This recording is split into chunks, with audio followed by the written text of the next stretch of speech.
Pernah nggak sih kamu dengar sebuah lagu, terus tiba-tiba kepikiran, ini yang bikin manusia atau AI? Di zaman sekarang, pertanyaan itu bukan lagi hal yang aneh. Teknologi berkembang sangat cepat, sampai-sampai batas antara karya manusia dan mesin jadi makin kabur. Musik yang dulu identik dengan emosi, pengalaman hidup, dan proses panjang, sekarang bisa juga dihasilkan hanya dengan beberapa klik. Nah, di video ini kita bakal bahas secara dalam. Sebenarnya, bagaimana perbandingan antara AI dan musisi manusia? Kalau kita lihat dari sisi teknologi, AI memang luar biasa. Sekarang, sudah banyak tools yang bisa menciptakan musik secara instan. Kamu cukup mengetikkan deskripsi, seperti lagu sedih dengan piano dan suasana hujan, dan dalam hitungan detik, AI bisa menghasilkan komposisi yang terdengar cukup meyakinkan.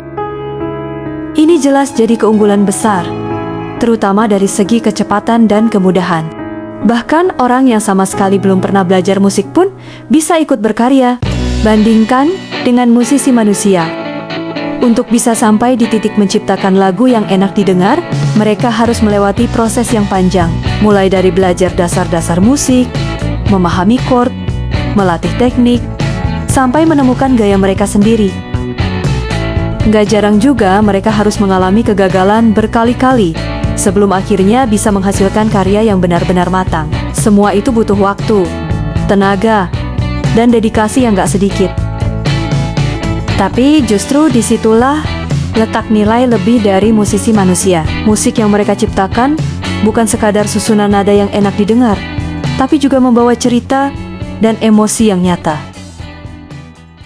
Ketika seorang musisi menulis lagu tentang patah hati misalnya, itu biasanya berasal dari pengalaman pribadi atau perasaan yang benar-benar pernah mereka rasakan. Hal ini yang membuat pendengar bisa merasa terhubung secara emosional. Sementara AI, meskipun bisa meniru emosi dalam musik, sebenarnya tidak pernah benar-benar merasakan apapun. AI bekerja berdasarkan data. Ia mempelajari ribuan bahkan jutaan lagu, lalu mengidentifikasi pola seperti progresi chord, melodi, dan struktur lagu untuk kemudian menghasilkan kombinasi baru. Jadi secara teknis memang canggih, tapi secara emosional, AI tetap tidak punya pengalaman hidup. Dari sisi positifnya, AI bisa menjadi alat bantu yang sangat powerful untuk musisi. Misalnya, saat seorang musisi mengalami kebuntuan ide, AI bisa membantu memberikan referensi atau inspirasi baru. Dalam proses produksi, AI bisa mempercepat banyak hal, mulai dari pembuatan beat, aransemen, sampai mixing sederhana.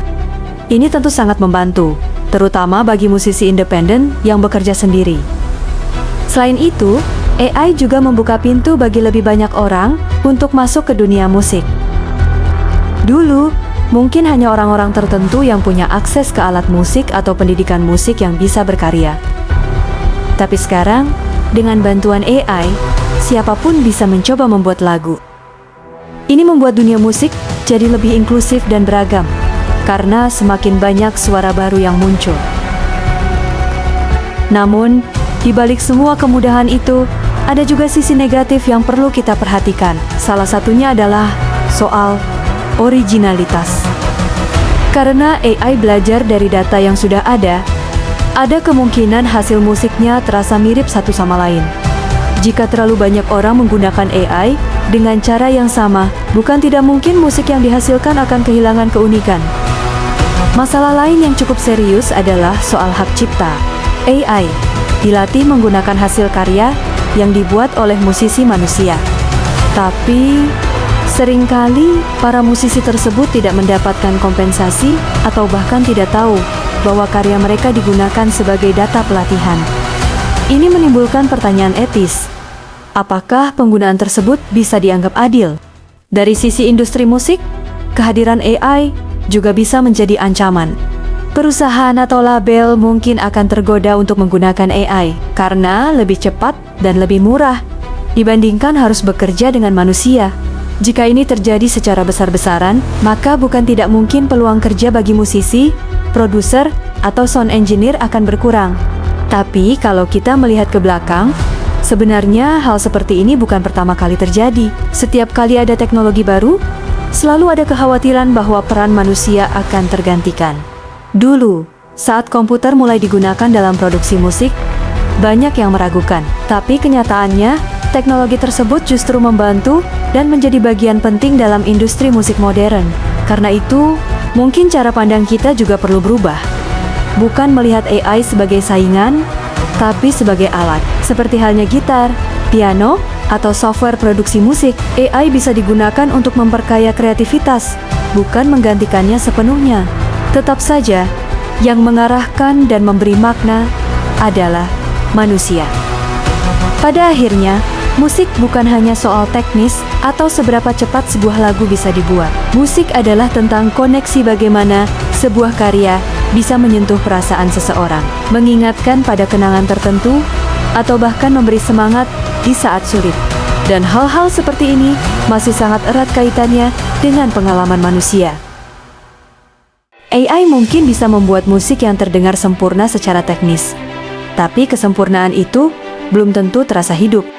Justru kadang, ketidaksempurnaan dalam karya manusia seperti suara yang sedikit serak atau permainan yang tidak terlalu presisi itulah yang membuat musik terasa lebih jujur dan autentik. Jadi, kedepannya, apakah kita akan lebih sering mendengar musik dari AI? Atau tetap mencari karya dari musisi manusia?